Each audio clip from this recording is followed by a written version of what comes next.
Es el 27 de agosto de 2017.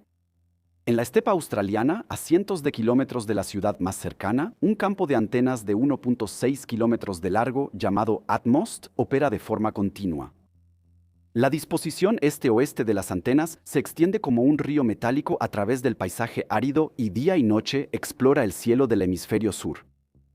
Lo que busca es uno de los fenómenos más enigmáticos de la astrofísica moderna: ráfagas rápidas de radio, llamados Fast Radio Bursts, o FRBs por sus siglas en inglés. Son pulsos de energía que duran solo unos pocos milisegundos, provienen de distancias enormes y en ese breve lapso liberan más energía que nuestro Sol en varios días. Un astrónomo está sentado en el centro de control de ATMOST y observa los monitores. En ellos se pueden ver numerosas líneas que muestran las señales recibidas por las antenas parabólicas. Y de repente sucede, un enorme pulso de energía proveniente de una distancia de aproximadamente 3.000 millones de años luz atraviesa los receptores. La luz de esta señal ya estaba en camino cuando en la Tierra surgieron los primeros seres vivos multicelulares y llevaba consigo las huellas de su largo viaje. En el año 2026 eso suena como un fenómeno conocido, ya que desde 2017 los astrónomos han recibido docenas de estos destellos. Hasta 2017 se conocían alrededor de 25 FRBs, una cifra que se multiplicaría con la puesta en marcha del radiotelescopio canadiense a finales de ese mismo año. Pero en agosto de ese año había algo inusual en la señal. Un fenómeno que hizo que los astrónomos investigaran y que causaría bastante desconcierto. Una señal cósmica que, en teoría, sería capaz de transportar un mensaje. Para entender por qué diese Beobachtung, dieses Signal so recordar.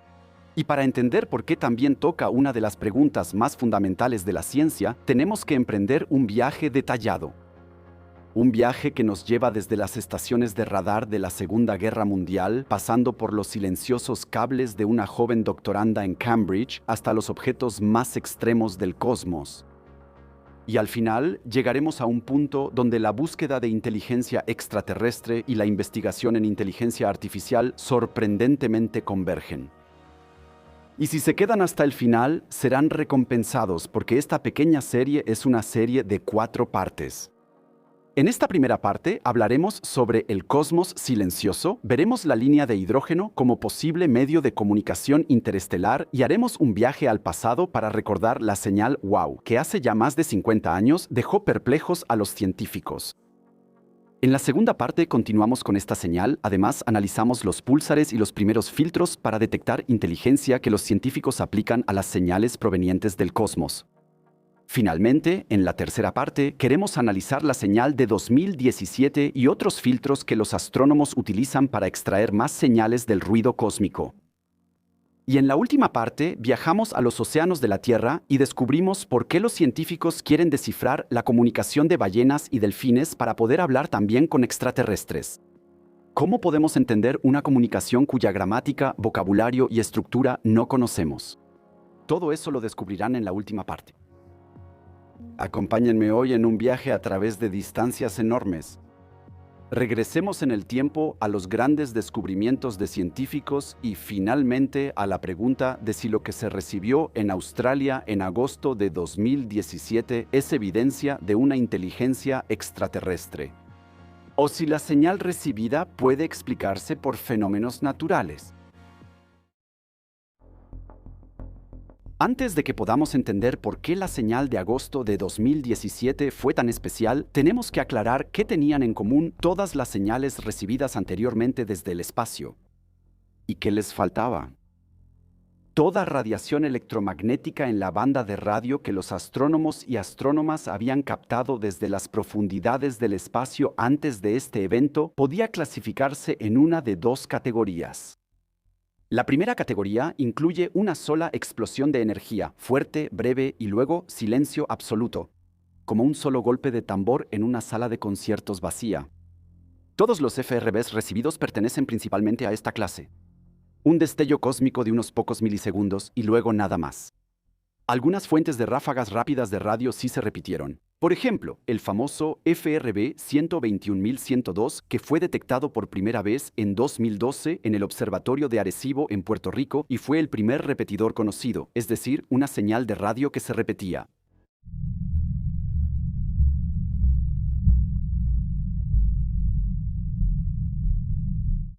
Pero casi todas las demás explosiones fueron señales únicas, que no se repitieron y que, una vez recibidas, desaparecieron para siempre en la profundidad del espacio. En la segunda categoría se encuentran pulsos regulares y recurrentes, tan uniformes como un metrónomo, sin ninguna variación en el ritmo. A esto pertenecen los pulsares. Esas estrellas de neutrones en rotación cuyo haz de radio pasa sobre la Tierra en cada giro y produce un tic que se mantiene con una precisión asombrosa. Ambos tipos de señales, tanto las únicas como las repetitivas, son fascinantes por sí mismas y han influido en ramas enteras de la investigación. Ninguna de ellas podría contener un mensaje extraterrestre. ¿Pero por qué es así? La comunicación supone cambio. Queridos espectadores, piensen en cualquier sistema de signos que conozcan. No importa si es código Morse, lenguaje escrito, braille, los gestos de la lengua de señas o incluso las señales químicas con las que las hormigas advierten a sus compañeras. Cada uno de estos sistemas funciona porque hay al menos dos estados distinguibles que aparecen en sucesión variable. Un solo tono que nunca cambia no puede transmitir información. Solo puede decir aquí hay algo. Un tic-tac perfectamente uniforme, como el de un pulsar, tampoco puede hacerlo. Solo nos dice que aquí hay algo que hace tic-tac, pero no qué es ni por qué. La información solo surge donde aparecen diferencias.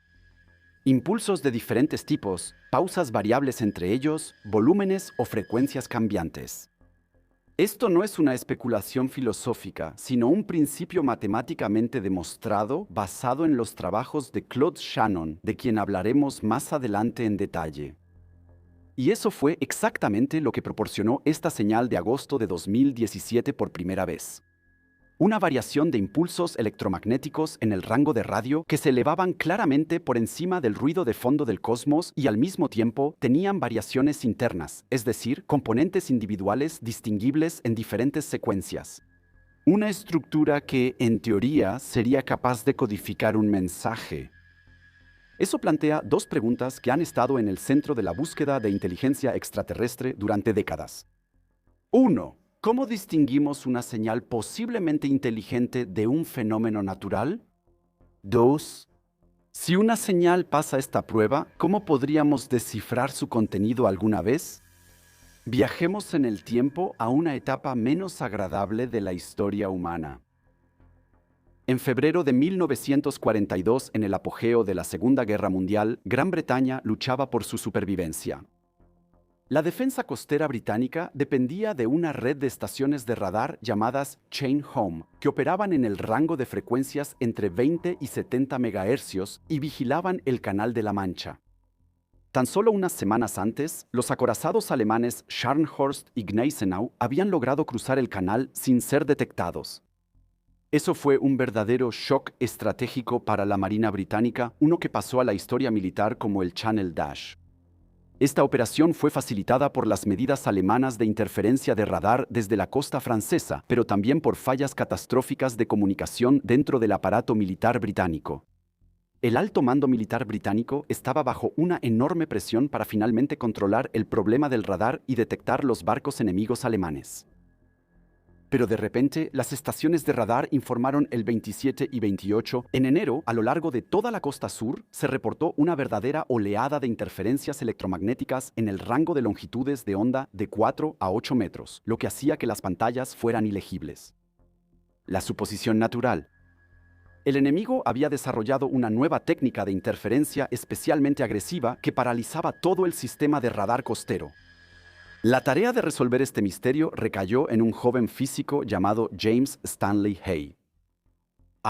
Hay, nacido en 1909 en Nelson, Lancashire, estudió física en la Universidad de Manchester y obtuvo su doctorado en cristalografía de rayos X. Antes de la guerra había sido maestro en una escuela. No fue sino hasta 1940, después de un curso intensivo de 6 semanas en la Escuela de Radio del Ejército, que se unió al Grupo de Investigación Operativa del Ejército. ¿Su especialidad?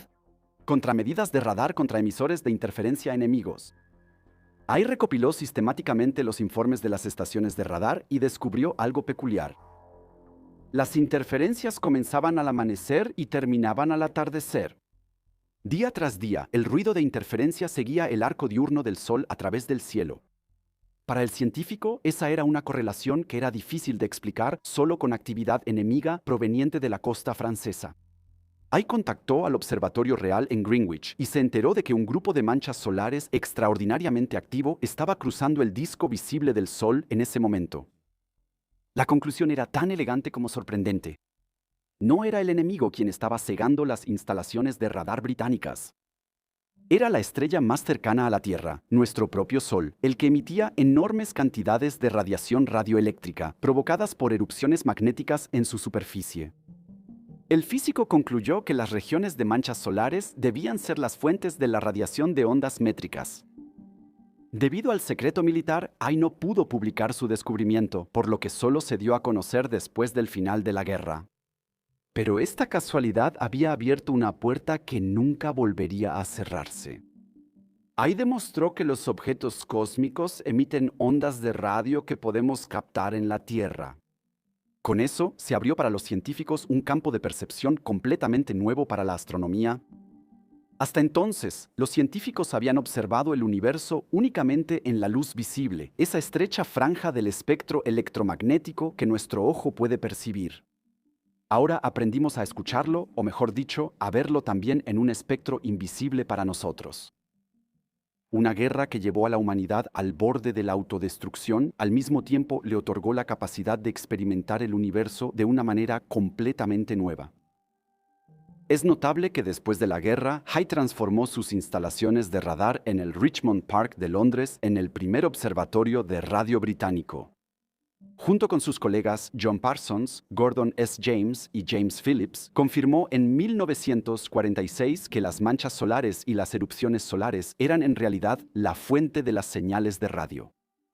Ese mismo año, el equipo descubrió una fuente de radio fuerte en la constelación del Cisne que fluctuaba rápidamente. Ay concluyó por la rápida variación que debía tratarse de un objeto muy compacto, una llamada radioestrella, como él lo llamó. Más tarde, esta fuente resultó ser Cygnus A, una de las radiogalaxias más luminosas del universo, a miles de millones de años luz de distancia. Este objeto fue, después del Sol, la primera identificación de una fuente de radio astronómica específica y el inicio de una revolución astronómica. ¿Pero qué son exactamente las ondas de radio?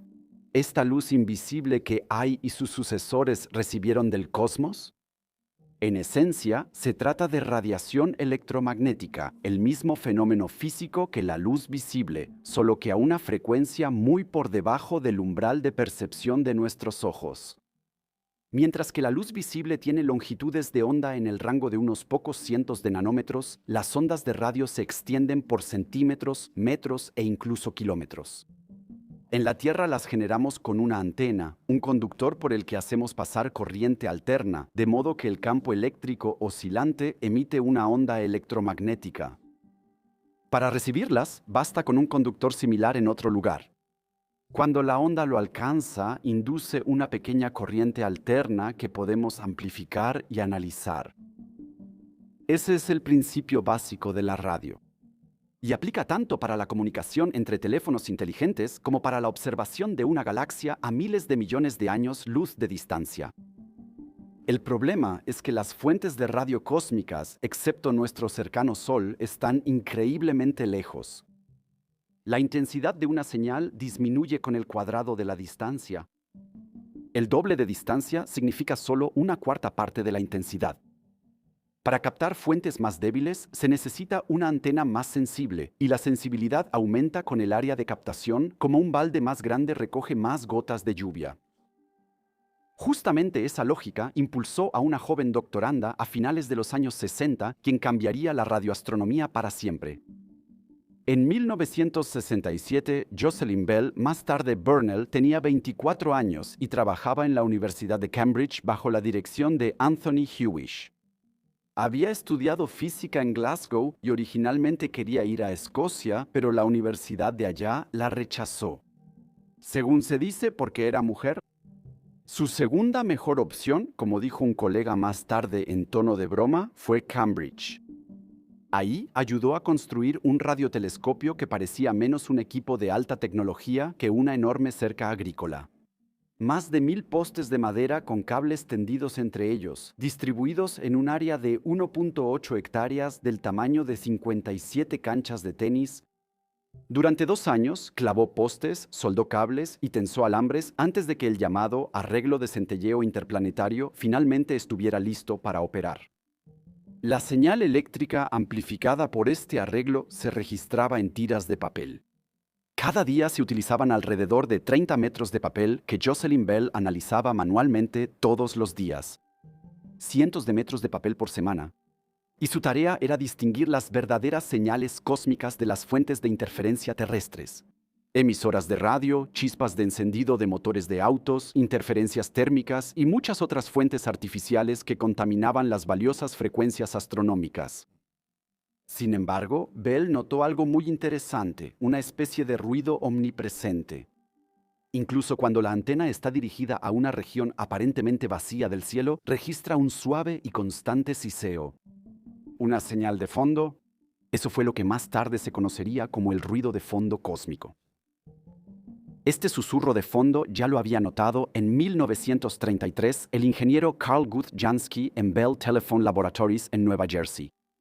En realidad, a Jansky se le había encargado encontrar la causa de los molestos ruidos crepitantes en las líneas telefónicas transatlánticas, es decir, investigar un problema puramente técnico. Construyó una antena giratoria sobre un chasis hecho con ruedas de automóvil que completaba una vuelta completa cada 20 minutos y descubrió que parte del ruido se desplazaba con la rotación de la Tierra. No provenía de tormentas eléctricas ni de fuentes terrestres, sino de la dirección de la banda brillante que conocemos en el cielo nocturno como la Vía Láctea. Toda nuestra galaxia emite un zumbido suave en el rango de radiofrecuencias. Una sinfonía de miles de millones de estrellas, polvo cósmico y partículas cargadas que giran a través de campos magnéticos interestelares. La unidad en la que se mide este brillo cósmico de fondo lleva hoy el nombre de Jansky. Forma la alfombra sonora sobre la que cada señal que buscamos debe elevarse para poder ser percibida. El descubrimiento de Jansky pasó casi desapercibido al principio, ya que en medio de la Gran Depresión y la inminente guerra casi nadie tenía interés en el ruido cósmico. Tocó la puerta de muchos radioastrónomos y quería dar a conocer su descubrimiento, pero sus colegas no sabían qué hacer con las ondas de radio. Sus telescopios eran instrumentos ópticos, y las emisiones de radio provenientes del espacio no encajaban en ninguna teoría existente. El propio Jansky fue reasignado a otros proyectos por sus superiores en Bell Labs, por lo que no pudo continuar con su investigación. Solo una persona retomó su trabajo, el radioaficionado Grode Raber de Wheaton, Illinois, un apasionado aficionado a construir cosas y radioaficionado que instaló en su patio trasero una antena parabólica de 9.5 metros hecha de madera y láminas de metal, el primer radiotelescopio real del mundo financiado de su propio bolsillo. Durante 6 años, de 1937 a 1943, Reber fue la única persona en el planeta que practicaba la radioastronomía de manera sistemática. Sus vecinos pensaban que estaba un poco loco. Trabajaba de noche cuando las interferencias eléctricas de los electrodomésticos y los autos eran mínimas. Y en 1941 creó el primer mapa del cielo en el rango de radiofrecuencia. Reber descubrió que la radiación de radio estaba fuertemente concentrada hacia el centro de la Vía Láctea y que el Sol emitía más de 100 veces la intensidad que se esperaría de un objeto con una temperatura superficial de 6000 grados. Más tarde, los astrónomos descubrieron a partir de esta observación indicios de que las emisiones de radio no son simplemente radiación térmica, sino que son generadas por otros mecanismos como la aceleración de partículas cargadas en campos magnéticos. Este proceso también es conocido como radiación de sincrotrón y ocurre desde los planetas gaseosos hasta las galaxias en cualquier lugar donde existan campos magnéticos. Si graficamos la energía total de una señal de radio a lo largo del tiempo, obtenemos una curva simple. Amplitud contra tiempo. Pero esta imagen mezcla todas las frecuencias en un solo valor, similar a como una foto en blanco y negro fusiona todos los colores en tonos de gris. Para entender realmente lo que hay en una señal, tenemos que descomponerla en sus componentes de frecuencia de manera similar a como un prisma descompone la luz blanca en sus colores espectrales. La técnica matemática para esto, la transformada de Fourier, fue descrita ya en 1822 por el matemático francés Joseph Fourier y hoy en día es una herramienta estándar para cualquier físico. El resultado es un espectrograma, una representación con la frecuencia en un eje, el tiempo en el otro y el brillo como medida de la densidad de energía. El espectrograma es la huella digital de cada señal, en cierto modo su identificación. Eso revela de dónde viene y qué es. Si graban un mensaje de voz en su teléfono inteligente y lo visualizan con una aplicación de espectrograma, verán su propia voz como un patrón de franjas claras y oscuras, un patrón que cambia con el tiempo. Cada vocal, cada consonante genera un patrón característico de armónicos, llamados formantes, que en el espectrograma pueden distinguirse como huellas digitales. Una A tiene formantes diferentes a una I y una S se ve completamente diferente a una M. B, C, D, E, F, G, H, E, J. Una voz humana aparece en general como una banda ancha e irregular sobre muchas frecuencias al mismo tiempo. Los expertos dicen que es de banda ancha. Una erupción solar también presenta ese aspecto de banda ancha. Energía en todas las frecuencias al mismo tiempo, extendida como una ola que se extiende por toda la playa. Una explosión de energía caótica sin orden interno. En contraste está la señal más simple que una antena puede enviar. Energía exactamente en una frecuencia, una sola línea brillante en el espectro, lo que en la jerga técnica se conoce como una señal de banda estrecha. Y así es exactamente como funciona un radiotelégrafo. Una sola frecuencia que se enciende y apaga en impulsos cortos y largos. Las variaciones de este patrón de encendido y apagado llevan el mensaje. Y punto, raya, pausa, al combinarse entre sí crean un código. Cuando los científicos comenzaron a escanear sistemáticamente nuestra galaxia en la década de 1950 en el rango de las ondas de radio, la primera señal de banda estrecha que encontraron fue una suave elevación exactamente en 1420.405 MHz, la línea de hidrógeno. Fue descubierta simultáneamente en Australia, Estados Unidos y los Países Bajos. Y el descubrimiento de una señal así tuvo sentido de inmediato, porque el hidrógeno es, por mucho, el elemento más común en el cosmos, el material de construcción de las estrellas, del cual está compuesto alrededor del 75% de la materia visible. Emite exactamente a una frecuencia de 1420.405 MHz, así que, en comparación con otras ondas electromagnéticas, es muy aburrida. La razón de esto se encuentra en la mecánica cuántica. En el átomo de hidrógeno, el spin del protón y el del electrón pueden estar paralelos o antiparalelos. La transición entre estos dos estados libera un fotón. Su longitud de onda es exactamente 21.1 centímetros. De ahí proviene el nombre de la línea de 21 centímetros del hidrógeno.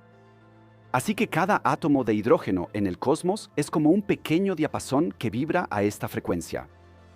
Con esta línea, los astrónomos cartografiaron por primera vez la estructura espiral de nuestra propia galaxia, que observamos desde dentro y cuya forma normalmente no podemos reconocer en la luz visible, porque el polvo interestelar bloquea la vista. Pero las ondas de radio atraviesan el polvo sin dificultad y así podemos reconocer la estructura de nuestro propio hogar. Vayamos un poco hacia el futuro. La Segunda Guerra Mundial ya quedó un poco atrás y la radioastronomía se ha establecido en todo el mundo. En 1959, los físicos Giuseppe Cocconi y Philip Morrison publicaron en la revista Nature un breve pero trascendental artículo titulado Searching for Interstellar Communications. Su argumento era sorprendentemente sencillo. Cualquier civilización tecnológica que practique la radioastronomía, tarde o temprano, descubrirá la frecuencia del hidrógeno, es decir, la línea de 21 centímetros. De alguna manera, consideraban el hidrógeno como la primera palabra en el vocabulario cósmico de cualquier especie con habilidades técnicas. Pero la razón por la que los extraterrestres deberían usar precisamente esta frecuencia se encontraba en otro aspecto. El espectro alrededor de esta línea es relativamente tranquilo. Hay menos ruido natural que en muchas otras áreas porque se encuentra en una especie de ventana silenciosa entre el ruido causado por la radiación sincrotrón en frecuencias bajas y la absorción atmosférica en frecuencias altas. Los astrónomos a veces también llaman a esta ventana tranquila el abrevadero, un nombre poético que hace referencia a que el hidrógeno y el grupo hidroxilo, cuyas frecuencias marcan los límites de esta ventana, juntas forman agua. Así que, si en algún lugar allá afuera una entidad quisiera enviar un mensaje que pudiera ser notado por otra civilización, la frecuencia del hidrógeno sería el canal lógico. Un punto de encuentro cósmico, por así decirlo, donde emisor y receptor podrían encontrarse sin haberse puesto de acuerdo previamente. Como un café en un cruce famoso al que uno va cuando quiere encontrarse con un desconocido en una ciudad extraña. El colega de Cocconi, Morrison, formuló la pregunta fundamental con su característica claridad. ¿Estamos solos como seres conscientes en esta galaxia zumbante con sus 400.000 millones de estrellas? Esta pregunta se planteó en conjunto con la famosa expresión de Enrico Fermi, ¿dónde están realmente? Se convirtió en el impulso fundador de una nueva disciplina, la búsqueda de inteligencia extraterrestre, conocida por sus siglas en inglés SETI, que en inglés significa Search for Extraterrestrial Intelligence o búsqueda de inteligencia extraterrestre. Ya en 1960, solo un año después del artículo de Cocconi y Morrison, el astrónomo Frank Drake, desde el observatorio de Green Bank en Virginia Occidental, Estados Unidos, apuntó su radiotelescopio hacia las dos estrellas similares al Sol, Tau Ceti y Epsilon Eridani. Escuchó y escuchó, pero no encontró nada que indicara la presencia de un transmisor inteligente. A pesar de este resultado desalentador, realizó la primera observación SETI sistemática de la historia, el proyecto OSMA, nombrado así por la princesa del país de Oz. Al año siguiente, Drake organizó la legendaria reunión en Green Bank, donde presentó su famosa ecuación de Drake. Una fórmula que estima cuántas civilizaciones capaces de comunicarse podría haber en nuestra galaxia. En esa reunión también estuvo presente el neurocientífico John Lilly. Él propuso estudiar la comunicación de los delfines para prepararse para el contacto con una inteligencia extraterrestre. Esa era una idea que en ese momento parecía visionaria y que, en el contexto del debate sobre la posible existencia de inteligencias extraterrestres, encajaba muy bien con el espíritu de la investigación de la época. La ecuación de Drake merece aquí un análisis más detallado, ya que enmarca todo el campo en el que nos moveremos en este y en los siguientes videos. Multiplica 7 factores entre sí. La tasa a la que se forman nuevas estrellas en nuestra galaxia. La proporción de estas estrellas que tienen planetas, el número promedio de planetas habitables por sistema, la proporción de esos en los que surge la vida, la proporción de esos en los que surge inteligencia, la proporción de esos que desarrolla tecnología detectable a distancias interestelares, y finalmente la vida media de una civilización así. Cuando Drake formuló la ecuación en 1961, casi todos estos parámetros eran pura especulación, porque ni siquiera se sabía si otras estrellas tenían planetas. Y solo para ilustrar lo especulativa que es esta ecuación, hay que tener en cuenta que el primer exoplaneta se descubrió 30 años después, así que, en cierto modo, se trabajaba con variables desconocidas como una persona con vista en una noche completamente oscura. Por suerte, en la investigación de exoplanetas han ocurrido muchos avances en las últimas 3 décadas.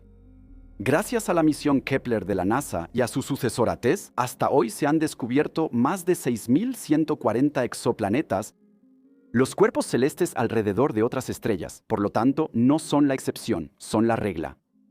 Casi cada estrella posee al menos un planeta. Cuando miras al cielo nocturno, hay más planetas invisibles flotando allí que estrellas visibles. Según estimaciones, solo en nuestra Vía Láctea hay hasta 40.000 millones de planetas del tamaño de la Tierra en la zona habitable. Esa es la franja de distancia respecto de su estrella en la que podría existir agua líquida sobre una superficie rocosa. Dos descubrimientos en particular llamaron la atención del público. En 2016, la identificación de un planeta rocoso alrededor de Próxima Centauri, nuestro vecino estelar más cercano, a solo 4 años luz de distancia. Y en 2017, la confirmación de 7 planetas rocosos del tamaño de la Tierra alrededor de la estrella TRAPPIST-1 a 40 años luz de distancia. La primera mitad de la ecuación de Drake está compuesta por algunos parámetros astrofísicos. Ahora se entienden bastante bien. Sin embargo, la segunda mitad trata factores sobre los que no tenemos ningún dato. ¿Con qué frecuencia surge la vida? ¿Con qué frecuencia esa vida se vuelve inteligente? ¿Y con qué frecuencia desarrolla tecnología inteligente y cuánto tiempo sobrevive? Estas variables convirtieron una ecuación que era medio entendida, es decir, los parámetros astrofísicos, en un cálculo que de esta manera nunca podría resolverse. Sin embargo, un ensayo notable de los astrónomos Adam Frank y Woodruff Sullivan de 2016 le dio la vuelta a la pregunta. En lugar de estimar cuántas civilizaciones existen, calcularon cuán improbable tendría que ser el surgimiento de inteligencia tecnológica para que seamos los únicos en todo el universo observable que la tienen hoy en día. La respuesta: la probabilidad tendría que ser menor a 1 en 10.000 millones de billones, lo que es un número tan increíblemente pequeño que la mayoría de los investigadores lo consideran imposible. Solo para nuestra galaxia, la probabilidad tendría que ser menor a 1 en 60.000 millones. Así que la pregunta no es tanto si alguna vez ha habido otras civilizaciones tecnológicas, porque la probabilidad de eso es abrumadora considerando los largos periodos de tiempo y la enorme cantidad de estrellas. La pregunta es más bien si existe una civilización cerca de nosotros en este momento, si es inteligente y si está lista para enviar y recibir señales. Justo aquí está la conexión con la señal que los científicos recibieron en Australia en 2017, pero también la conexión con otra señal que circuló hace casi 50 años y que hasta hoy sigue desconcertando a los científicos, la señal WOW.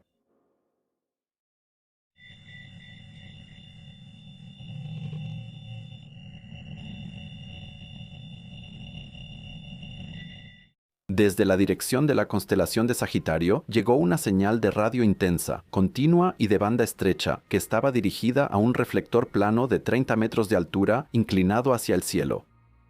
Esto no era una señal de radio común, sino una que destacaba por su intensidad y continuidad. Esta señal luego rebotó en otro reflector parabólico que la canalizó y la dirigió hacia uno de 2 antenas de bocina. La disposición de estos reflectores era crucial para captar la señal y enviarla para su posterior análisis. En la sala de control cercana, donde en ese momento no había científicos ni ingenieros presentes, la señal fue procesada por una computadora IBM 1130. Esta computadora antigua, pero aún así poderosa para su época, era el corazón del procesamiento y análisis de datos. Recibió la señal, la procesó y luego imprimió los datos resultantes en una hoja de papel. La impresión de la computadora, que caía en la bandeja de salida, no era solo una colección de números y letras al azar, sino que contenía la prueba irrefutable de la señal de radio recibida anteriormente. En los días siguientes, un técnico llevó la impresión a la casa del astrofísico Jerry Ehman, quien se había ofrecido a verificar los datos. Ehman, un investigador dedicado y meticuloso, se ofreció para analizar los datos en busca de características interesantes o anomalías. Revisó cuidadosamente las páginas y marcó con su bolígrafo rojo los diferentes números que representaban la llamada relación señal-ruido. Este era un trabajo arduo y que tomaba mucho tiempo, pero era muy importante para comprender el significado de los datos recibidos. Cuando Ehman encontró la secuencia 6EQJ5, se dio cuenta de inmediato de que tenía algo especial frente a él. Era la relación señal-ruido más alta que había visto jamás. Una señal de que la señal no solo era fuerte, sino también de alta calidad. Estaba tan impresionado por lo que vio que instintivamente rodeó la secuencia y escribió al lado la ahora histórica palabra «wow». Este simple acto de marcar fue una señal de lo extraordinaria que era la señal y le dio su nombre icónico, la señal WOW. La fascinación por esta señal no solo radica en su fuerza y calidad, sino también en el hecho de que nos da una visión de la posibilidad de vida extraterrestre. Es un testimonio de que aún hay mucho más por descubrir allá afuera y sigue estimulando la imaginación tanto de científicos como de personas comunes hasta el día de hoy. Y durante décadas, ambos grupos se han estado preguntando constantemente, ¿podría haber sido solo un eructo aleatorio de ondas de radio o incluso un intento intencionado de comunicación, una intimidación? ¿Fue la señal causada por cuerpos celestes como una estrella de neutrones, un cuasar o algo similar? Pero antes de que analicemos esto, reproduzcamos brevemente la señal para que tengan una idea de cómo suena en forma de un fragmento de audio.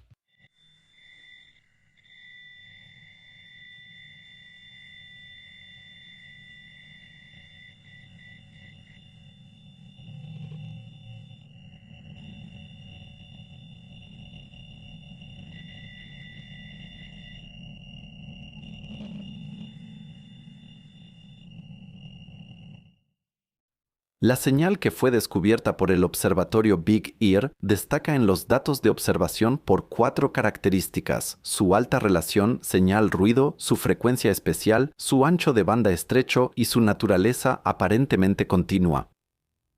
Estas 4 características hacen que la señal sea tan notable y por eso sumamente interesante para la astronomía.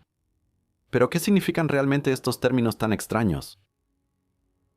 La alta relación señal-ruido, también llamada SNR, elimina cualquier duda sobre fluctuaciones estadísticas aleatorias y subraya la fuerza y calidad de la señal. El SNR indica cuán más fuerte es una señal útil en comparación con el ruido de fondo. Cuanto mayor sea el SNR, mejor se puede distinguir la señal del ruido del espacio, por ejemplo, de la radiación cósmica de fondo u otras áreas de radiación del espectro electromagnético. La frecuencia especial de la señal, casi exactamente igual a la famosa frecuencia de 1420 MHz, también conocida como la línea de hidrógeno, es otra característica especial. Durante mucho tiempo se sospechó que esta frecuencia era la longitud de onda más probable que los extraterrestres podrían usar para comunicarse con nosotros. Además, la frecuencia se encuentra en una parte tranquila del espectro electromagnético, lejos de cualquier radiación de fondo que cause interferencias. Lógicamente, una civilización avanzada podría utilizar esta baliza natural para llamar la atención de otras especies inteligentes. El ancho de banda estrecho de la señal WOW es otro aspecto impresionante. El observatorio Big Ear tenía 50 canales de detección cada uno con un ancho de banda de 10 kHz. Sin embargo, la señal WOW se registró solo en un canal, lo que significa que su potencia estaba limitada a una ventana de 10 kHz o posiblemente incluso más pequeña. Esto indica una alta precisión y concentración de la señal y subraya su singularidad. La radiación natural de estrellas u otros objetos celestes ocurre en espectros mucho más amplios y normalmente no está tan enfocada, lo que resalta un origen artificial de la señal. Por ejemplo, algunos astrónomos suelen referirse a la nebulosa del Cangrejo como una fuente natural de radio de banda estrecha, pero ahí la relación espectral es solo de una parte en 10. Aparte de una instalación de transmisión artificial, realmente no tenemos idea de cómo podría generarse una señal de banda tan estrecha. De hecho, este punto, que resalta la ausencia de fuentes naturales conocidas, es quizás el más importante de los 4 hechos discutidos. Subraya la singularidad de la señal WOW y la dificultad de explicar su origen. El cuarto hecho sobre la señal WOW es su continuidad durante los 72 segundos en los que fue observada. Si conviertes los números y letras de la señal en un diagrama, verás una curva de campana, no una línea plana y continua. Eso puede ser confuso al principio y dar la impresión de que la señal misma se está debilitando. Pero si tomas en cuenta la rotación de la Tierra, tiene sentido.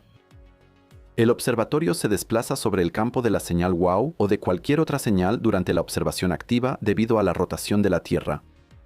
Eso significa que la curva de campana es exactamente lo que uno esperaría de una fuente continua. Este cuarto hecho es especialmente importante, ya que la mayoría de los satélites están en una órbita terrestre baja, donde cruzarían el campo de la señal WOW mucho más rápido que en 72 segundos. Por ejemplo, si la Estación Espacial Internacional volara a través del campo de la señal WOW, lo cruzaría en menos de un segundo. Por lo tanto, solo se podría medir durante un corto periodo de tiempo si realmente se tratara de una fuente terrestre en la órbita de la Tierra. Estas cuatro características, la estrechez de banda de la señal, su continuidad, su intensidad y su duración, son básicamente exactamente lo que uno esperaría de un transmisor extraterrestre, probablemente uno muy potente. Pero, ¿podemos llegar a la conclusión de que la señal WOW es una señal extraterrestre, considerando estas características aparentemente tan claras? Porque, ¿qué o quién más podría enviar una señal con estas características? Es importante enfatizar que esto no significa que la señal provenga definitivamente de extraterrestres, sino que tiene las características que esperaríamos de una señal de ese tipo. Así que no deberíamos cometer el error de dejar que nuestras expectativas determinen las conclusiones. Como dijo el astrofísico Carl Sagan, una afirmación extraordinaria requiere pruebas extraordinarias. Muchos investigadores no descartan que sea un satélite fabricado por humanos. Sin embargo, este tendría que estar en una órbita amplia más allá de la altitud geosincrónica para alcanzar una velocidad lo suficientemente lenta, lo cual en 1977 habría sido bastante inusual y no corresponde a ningún satélite o sonda conocida. Además, la señal utilizaría una frecuencia protegida, ya que la línea de hidrógeno está reconocida internacionalmente como un canal protegido. Los satélites espía tampoco tienen sentido, ya que los radioastrónomos de todo el mundo monitorean esta longitud de onda con mucha precisión. Así que no sería muy secreto utilizarla. También se consideraron objetos celestes completamente naturales, como planetas, asteroides y satélites del sistema solar, como posibles orígenes, y luego se descartaron mediante una cuidadosa verificación de su posición y características. Ninguna de estas hipótesis pudo explicar de manera plausible la característica distintiva de una fuente celeste puntual. La posibilidad de una emisión proveniente de un cometa también fue discutida y hace algunos años fue noticia. Así, el astrofísico Antonio Pari afirmó en un artículo publicado en 2017 que la señal podría provenir de ciertos cometas que atravesaron el campo WOW el tiempo suficiente y podrían producir una señal de 72 segundos de duración. Sin embargo, esta teoría fue rechazada en gran medida por la comunidad astronómica. Los cometas no emiten con suficiente intensidad en esa frecuencia, y los cometas citados en el artículo no estaban en el lugar correcto ni en el campo WOW en el momento adecuado. Este es otro ejemplo de lo difícil que es encontrar una fuente natural para la señal WOW. Así que, hasta ahora, podemos afirmar que la señal no proviene de ninguna fuente física conocida. Es muy difícil encontrar una explicación natural para esto y las señales de un origen artificial son muy fuertes. Por otro lado, también tenemos muchas lagunas en nuestro conocimiento, lo que nos frustra mucho y, en última instancia, deja la puerta abierta al escepticismo sobre la señal WOW. Primero, no sabemos si la señal estaba modulada o no. Esto es importante porque la modulación es un medio para incrustar información en una señal. La radio AM y FM son ejemplos de modulaciones, donde el sonido que escuchamos está incrustado en la señal de radio. En el caso de la señal WOW, no sabemos si estaba modulada o no, porque el detector que la captó no era lo suficientemente sensible para detectar una modulación. Así que bien podría haber habido un mensaje incrustado en la señal WOW que simplemente nunca vimos. Esta es una laguna frustrante en nuestro conocimiento y probablemente nunca la cerraremos, ya que la señal no ha vuelto a aparecer desde su descubrimiento original. Otro aspecto central para captar la totalidad de la señal WOW es la limitación inherente de velocidad de la luz y las ondas de radio en el universo. Según todo lo que entendemos por las leyes de la física, todas las señales que enviamos o recibimos, incluso las ondas gravitacionales, viajan a la velocidad de la luz.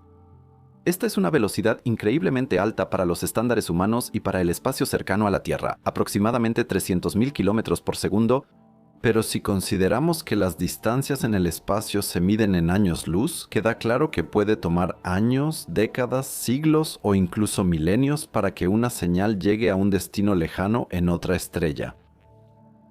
Esta limitación de la velocidad de la luz representa una restricción inherente de hasta dónde podemos ver o escuchar en el espacio y limita el rango de civilizaciones con las que podríamos comunicarnos de manera efectiva. Además, debemos considerar que nuestra capacidad para recibir señales también está limitada por la sensibilidad de nuestros dispositivos y la potencia de la señal que intentamos captar. En 1977 estábamos lejos de tener el nivel tecnológico que tenemos hoy en día. Los telescopios eran más pequeños, el procesamiento no era tan avanzado como hoy, y de las computadoras modernas con su velocidad actual solo se podía soñar. Tampoco sabemos exactamente de dónde provenía la señal. Se detectó en una parte del cielo que apunta hacia la constelación de Sagitario, pero eso es todo lo que sabemos. El observatorio que detectó la señal no tenía manera de determinar la fuente exacta.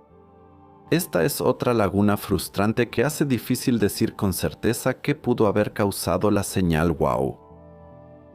Un obstáculo adicional, y otro más, como si no fueran suficientes, al registrar la señal WOW completa es la propia construcción del telescopio Big Ear. El telescopio Big Ear es un radiotelescopio diseñado específicamente para escuchar ondas de radio provenientes del espacio.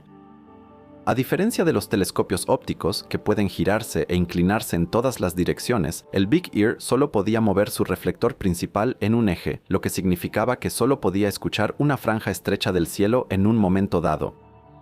Los investigadores construyeron el telescopio con una orientación específica, de modo que la rotación diaria de la Tierra movía el telescopio, pero justamente este tipo de movimiento pudo haber hecho que el telescopio solo captara la señal parcialmente. Además, debido a su tamaño y construcción, el telescopio no era capaz de reaccionar rápidamente a una señal inesperada y examinarla con mayor detalle. Aquí también influye el hecho de que, curiosamente, la señal solo se detectó en uno de los dos cuernos del radiotelescopio. El telescopio está compuesto por dos grandes superficies metálicas fijas que se conocen como cuernos. Las señales de ambos cuernos se compararon y la señal del cuerno occidental se restó de la señal del cuerno oriental. Esta señal de diferencia se amplificó y se envió a una computadora para su posterior análisis. La rotación de la Tierra hizo que ambos cuernos se movieran por el cielo, lo que provocó que una señal de una onda de radio fuera captada primero por el cuerno occidental, generando la forma de curva de campana invertida en el registrador de gráficos, como ya se mencionó. Poco después, la misma señal fue captada por el cuerno oriental, lo que generó una curva de campana normal. Y finalmente, probablemente el punto más importante de todos, que más bien descarta un origen extraterrestre de la señal. La señal solo se midió una sola vez y hasta ahora no ha podido ser observada ni recibida de nuevo. Dado que la ciencia depende de la capacidad de detectar fenómenos para poder hacer afirmaciones claras y precisas, los astrónomos naturalmente tienen dificultades para confirmar de manera definitiva un origen extraterrestre. Así que los científicos se encuentran en un dilema. La falta de una detección repetida no puede probar con exactitud que se trate de un evento astrofísico. Al mismo tiempo, tampoco prueba que la señal sea arbitraria o dirigida. Creo que es muy probable que la señal WOW provenga de una fuente astrofísica hasta ahora desconocida. No necesariamente tiene que ser una nueva clase de objetos o agrupaciones de cuerpos celestes. Creo que sería suficiente con que un evento ya conocido tenga procesos desconocidos que sean muy raros y que puedan causar la emisión de la señal WOW que recibimos. Por ejemplo, me vienen a la mente los llamados estallidos largos de rayos gamma. Son eventos de alta energía en el cosmos, donde se liberan enormes cantidades de radiación gamma. Estos estallidos de rayos gamma o destellos gamma son algunos de los fenómenos más energéticos del universo conocido. Normalmente duran varios segundos o incluso varios minutos y ocurren en galaxias muy lejanas. Actualmente se asocian con el colapso de estrellas masivas, especialmente con explosiones de supernovas. Se cree que ocurren cuando una estrella masiva colapsa al final de su vida y forma un agujero negro o una estrella de neutrones. Esto encajaría con el hecho de que la señal WOW duró 72 segundos, lo cual es una duración aceptable para un estallido de rayos gamma largo. Los rayos gamma emitidos por los estallidos de rayos gamma también ionizan el hidrógeno intergaláctico o interestelar y generan ondas de radio en el proceso. Si bien un estallido así podría explicar la duración de la señal, de ninguna manera explicaría su enfoque y banda estrecha, por lo que un evento de rayos gamma como causa de la señal WOW puede ponerse muy seriamente en duda. Sin embargo, si el estallido de rayos gamma produjera un fenómeno que emitiera radiación de manera muy puntual y enfocada, similar a los chorros de un agujero negro o a los haces tipo faro de una estrella de neutrones, los astrónomos aún no tienen conocimiento de ello. Y en 1977 se habría encontrado con un fenómeno natural muy interesante.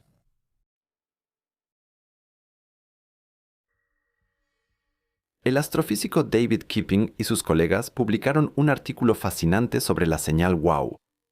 Desarrollaron un modelo estadístico para calcular la probabilidad de detección de señales con diferentes frecuencias de transmisión y duraciones de señal.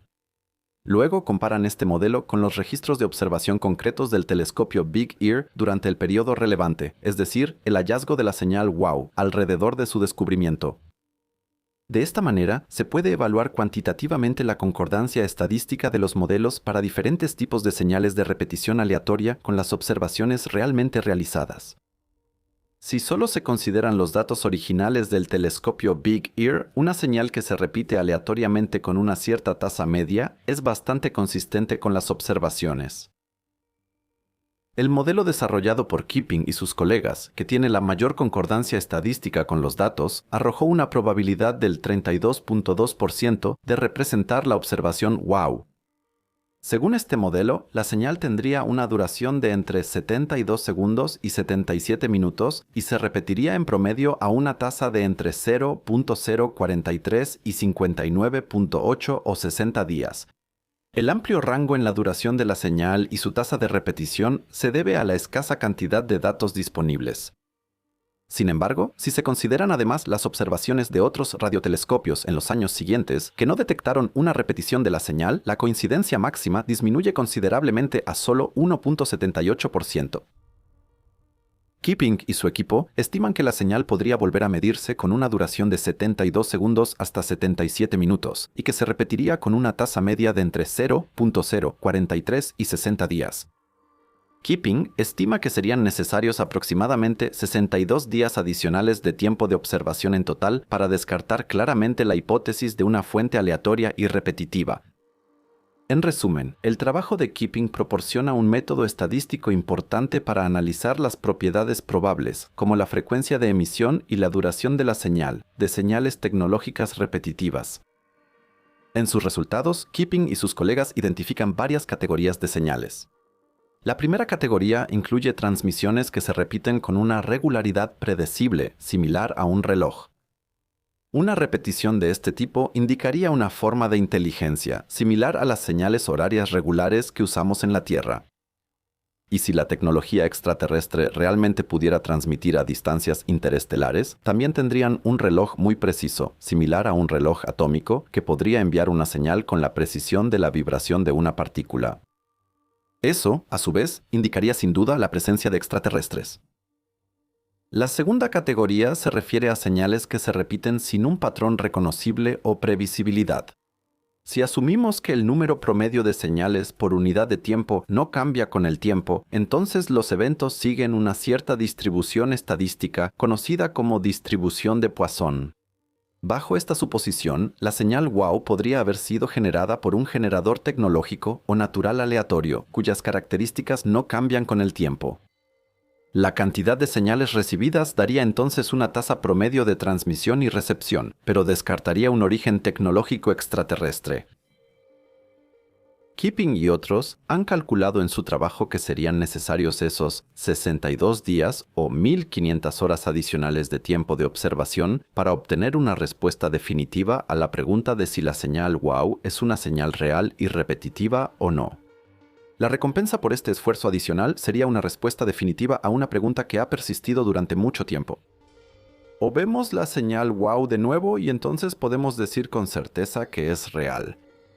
Un resultado, sinceramente, impactante que confirmaría nuestra idea sobre la existencia de vida extraterrestre. O no vemos nada y podemos descartar definitivamente que la señal WOW provenga de una fuente extraterrestre.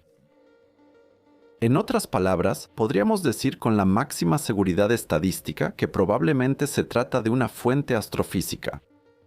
Esto también sería un resultado importante, ya que nos ayudaría a refinar aún más nuestra búsqueda de señales extraterrestres.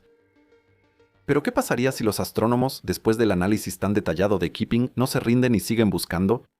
¿Qué pasaría si se investigaran millones o incluso miles de millones de estrellas en la Vía Láctea para determinar un posible origen de la señal? Aquí es donde entra en juego el satélite Gaia de la Agencia Espacial Europea, ESA, que fue lanzado en 2013 y probablemente estará en funcionamiento hasta 2025. La tarea principal de la misión consiste en crear un mapa tridimensional sumamente preciso de los objetos astronómicos en la Vía Láctea.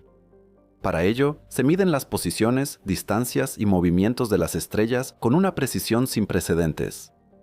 Gaia también recopila información sobre exoplanetas y otros cuerpos celestes, y ya ha entregado resultados significativos, incluyendo el descubrimiento de miles de exoplanetas y la recopilación de propiedades físicas detalladas de las estrellas.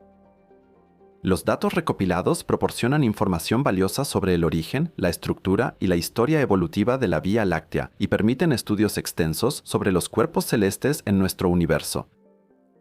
El físico y divulgador científico español Alberto Caballero también encontró muy ventajosos los datos recopilados por Gaia y los incorporó en su estudio sobre la señal WOW.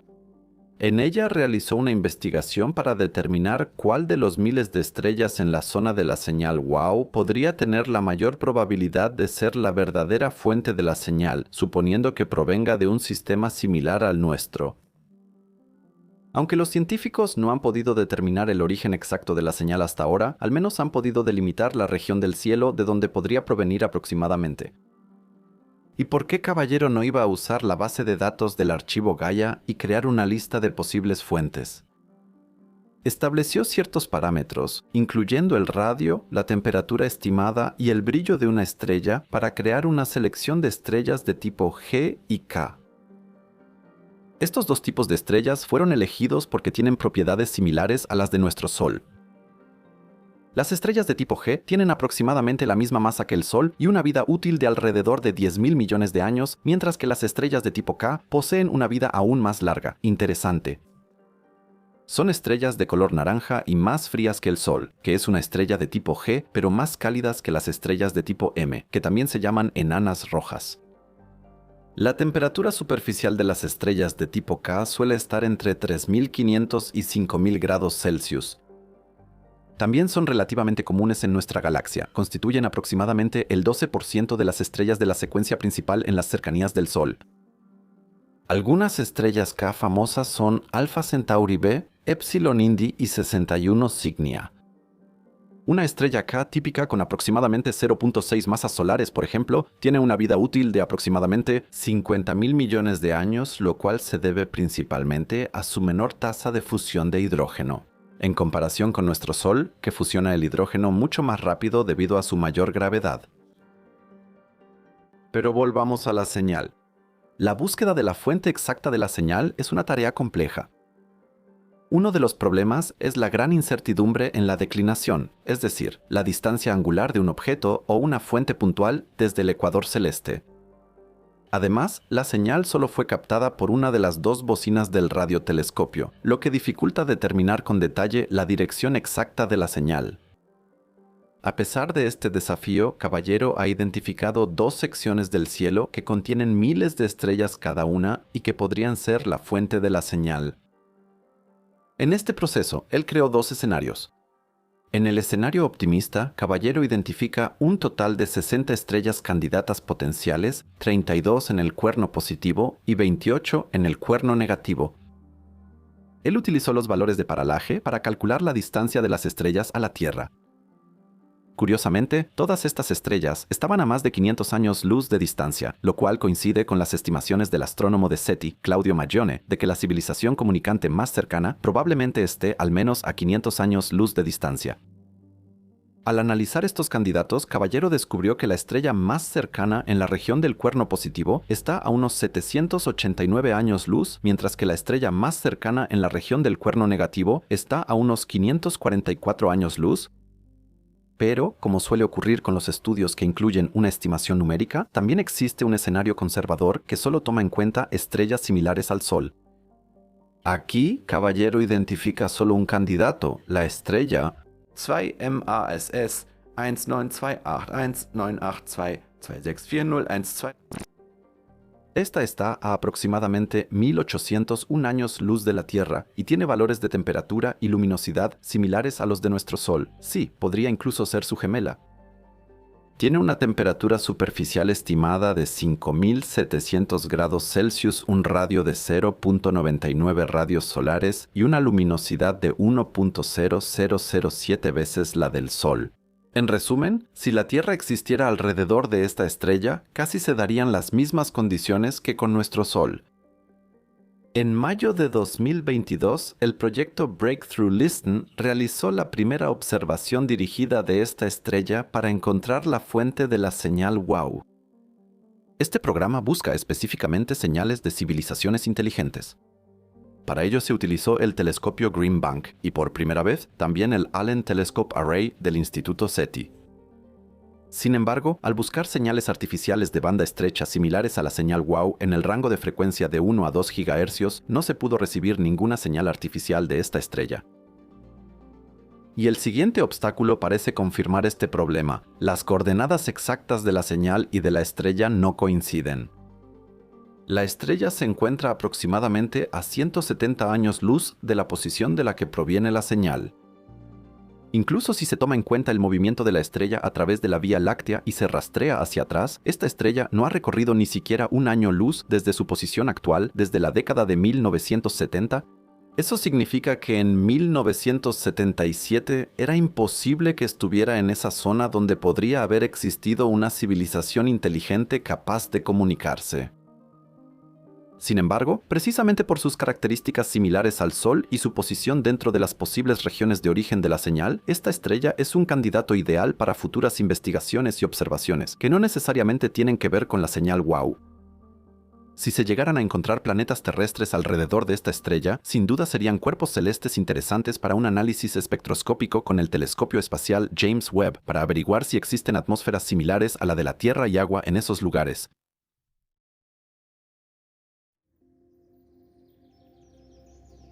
Ya sea que la estrella con el nombre impronunciable sea realmente la fuente de la señal WOW o que el origen se deba a un fenómeno astrofísico aún desconocido, la señal WOW provoca que las personas reflexionen. Pero de ninguna manera la señal WOW ha sido la única señal recibida hasta ahora de una supuesta fuente artificial.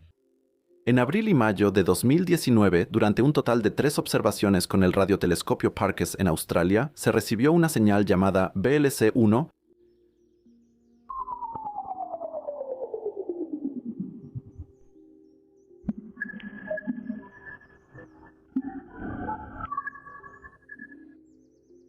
Esta señal provenía de la dirección de la estrella Próxima Centauri, que con una distancia de solo 4.2 años luz es la más cercana a nuestro sistema solar.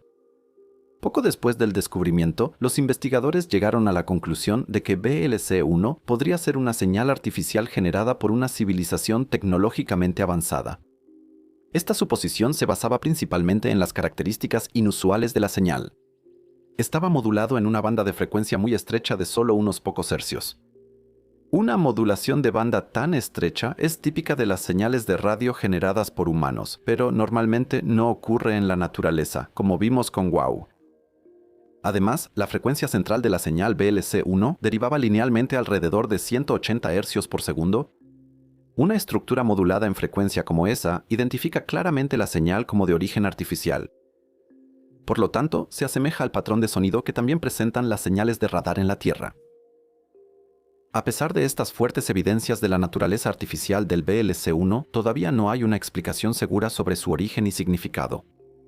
Hasta ahora, la señal no ha podido ser recibida ni confirmada por segunda vez. Si realmente se trata de un mensaje o una baliza de una civilización extraterrestre, sería el primer contacto con una inteligencia ajena en la historia. Muchas preguntas sobre el origen, el contenido exacto de la información y la intención detrás de la señal son actualmente pura especulación. Para analizar el llamado WOW, sobre todo tendría que suceder una cosa. Los astrónomos tendrían que recibir una señal así por segunda vez para poder investigarla con mayor detalle. En ese sentido, la estrella Próxima Centauri, que está a 4.2 años luz de distancia, suena mucho más prometedora que una fuente a varios miles de años luz, al menos en cuanto a la fuerza teórica de una señal artificial generada por seres inteligentes. 4.2 años luz no son nada para un transmisor potente, pero si la señal no se recibe de nuevo, podríamos esperar hasta el año 2050 o incluso hasta el siglo XXII. Podríamos seguir discutiendo hasta bien entrado el siglo XXII sin obtener un resultado fructífero. Los astrónomos describen ambas señales, tanto WOW como BLC-1, como si fueran un faro. Las señales fueron recibidas, brillaron como una breve fogata de Pascua y luego se apagaron. Si realmente fue una señal extraterrestre, entonces fue completamente accidental y la transmisión hacia nosotros no obtuvo respuesta. Pero ¿qué pasaría si los alienígenas se comunican con tales señales en la Vía Láctea? Una nave alienígena estaba detrás del sistema solar y la Tierra, por así decirlo, estaba en medio de esa comunicación. Entonces, nosotros ni siquiera habríamos sido el objetivo de la transmisión. Sin embargo, en contra de eso está el hecho de que ambas señales no tienen modulación. Como contraargumento a esto, se podría decir que tal vez los extraterrestres modulan de una manera diferente y no accesible para nosotros, y que los cambios mínimos en la señal no son detectables por nuestros detectores. Sin embargo, esas señales tendrían que mostrar periodos de modulación más pequeños que cualquier cosa que la humanidad pueda producir o detectar. Tanto en el caso de WOW como en el de BLC-1, creo que indican procesos astrofísicos hasta ahora desconocidos, para los cuales los físicos aún no tienen una teoría. Ambas señales están acompañadas de una ambigüedad que rara vez se presenta en la astronomía. No se pueden clasificar ni de un lado ni del otro. La idea de que detrás de WOW o BLC-1 se oculte una civilización tecnológica es muy tentadora. Pero recordemos, para concluir, nuevamente las palabras del fallecido astrónomo Carl Sagan. Afirmaciones extraordinarias requieren pruebas extraordinarias.